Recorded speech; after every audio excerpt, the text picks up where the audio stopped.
Terima kasih Anda masih bersama kami. Bagi Anda baru saja bergabung, berikut berita utama hari ini. Diguyur hujan deras sejak semalam, jalur Pantura Juwana Batangan di Desa Ketintang Wetan, Kabupaten Pati terendam banjir. Pura-pura jadi polisi, 7 pemuda di Kabupaten Banyumas ditangkap polisi.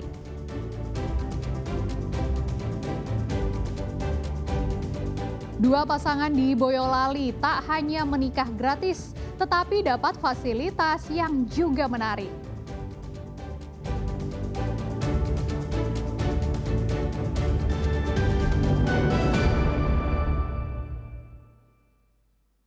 Ditemui saat hadiri reuni Akabri ke-55 tahun di Akademi Militer Magelang.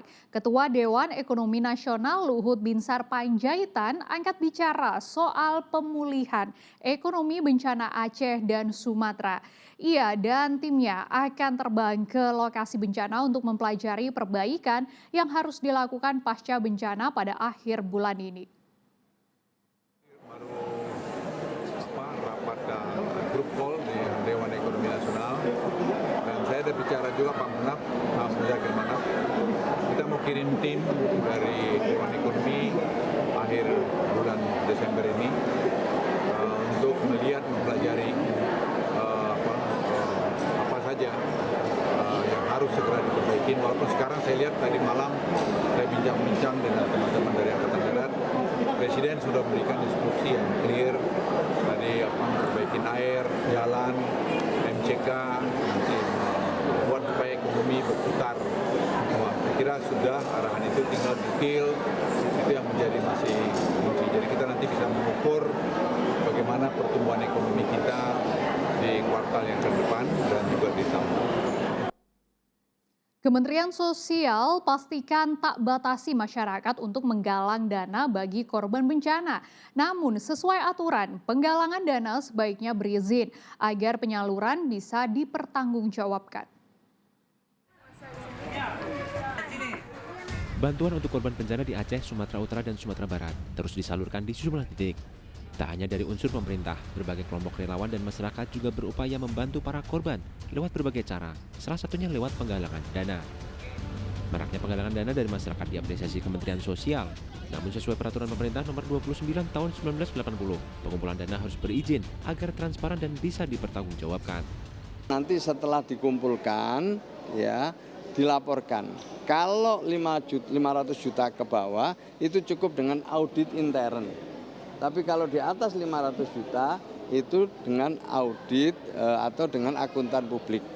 Ya, sehingga nanti tahu uang yang dikumpulkan dari masyarakat ini untuk apa saja dan dipergunakan untuk apa, siapa penerima manfaatnya.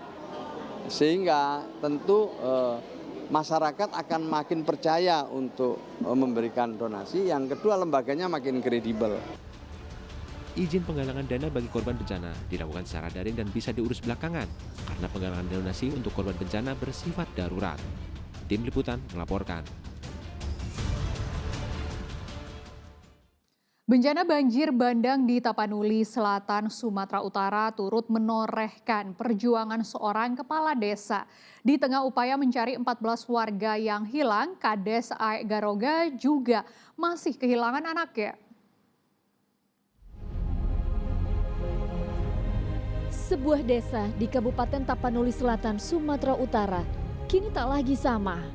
Bencana banjir bandang benar-benar mengubahnya.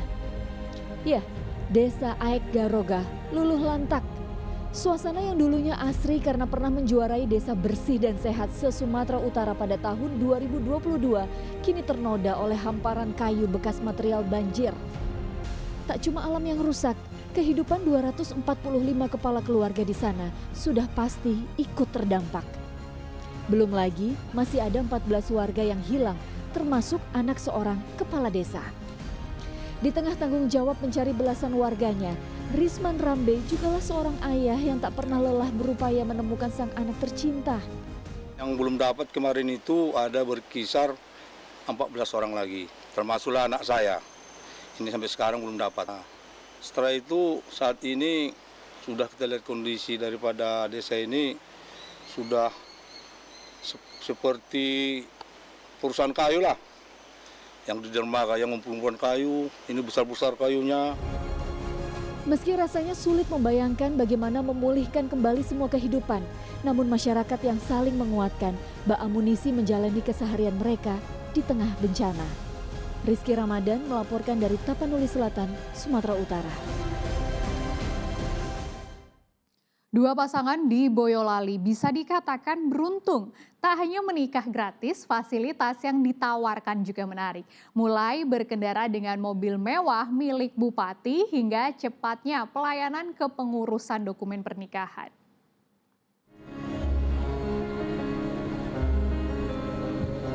Dikira pejabat, ternyata bukan. Mobil bupati dan wakil bupati ini tiba di Mall Pelayanan Publik Kabupaten Boyolali membawa dua pasang pengantin. Raja dan Ratu Sari ini hendak menggelar akad nikah secara gratis dalam program MPP Mantu.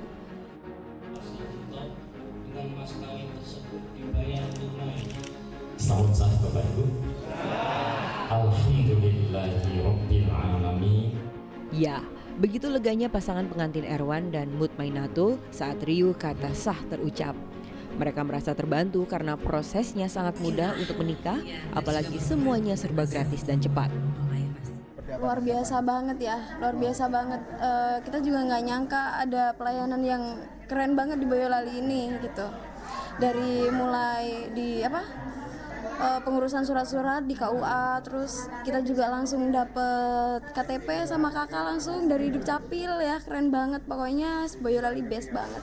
MPP luar biasa. Diantar pakai mobil juga tadi? Iya, diantar pakai mobil nikah juga. Sekarang kan ada Boyolali ngunduh mantu itu ya, Boyolali mantu. Luar biasa pokoknya. Semua-muanya kita dapat fasilitasnya, keren-keren Boyolali, keren banget. Tambahin Mas, gimana Mas? Boyolali sak jose. Momen sakral akad nikah secara bergantian pun berlangsung hikmat di hadapan penghulu. Tak lupa harus ada tepuk sakinah menandai keluarga harmonis.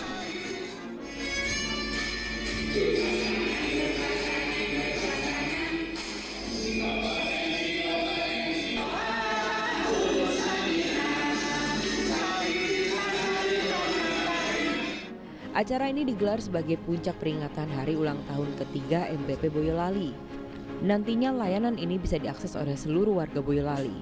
Selain itu, ada peresmian armada MPP Mobile untuk mendekatkan layanan ke masyarakat pinggiran. Tepat di 3 tahunnya MPP Mall Boyolali mengadakan dengan judul acaranya MPP Mantu, yaitu menyelenggarakan pernikahan secara gratis, dari mobil pengantinnya, dari bajunya, dari riasan, semuanya gratis. Dan tentunya ini adalah kemudahan-kemudahan fasilitas inovasi yang dicanakan oleh MPP Kabupaten Boyolali. Semoga bisa memberikan manfaat yang sebesar-besarnya kepada seluruh warga masyarakat Boyolali yang ingin menikah gratis dengan fasilitas yang ada di pemerintahan Kabupaten Boyolali. Termasuk mobil itu juga? Mobil juga, kita juga ada pelayanan DPMPTSP, MPP, nanti ke kecamatan-kecamatan, keliling di kecamatan-kecamatan yang ada di Kabupaten Boyolali. Program ini melibatkan kerjasama Disdukcapil dan Kemenak Boyolali sehingga dokumen nikah bisa langsung jadi. Calon pengantin juga dapat fasilitas gedung dan antar jemput mobil dinas. Dan penampilannya juga dijamin istimewa karena mengenakan riasan khas Boyolali, yakni Wahyu Merapi Pacul Goeng sebagai bentuk melestarikan budaya lokal lereng Gunung Merapi. Yulianto melaporkan dari Boyolali.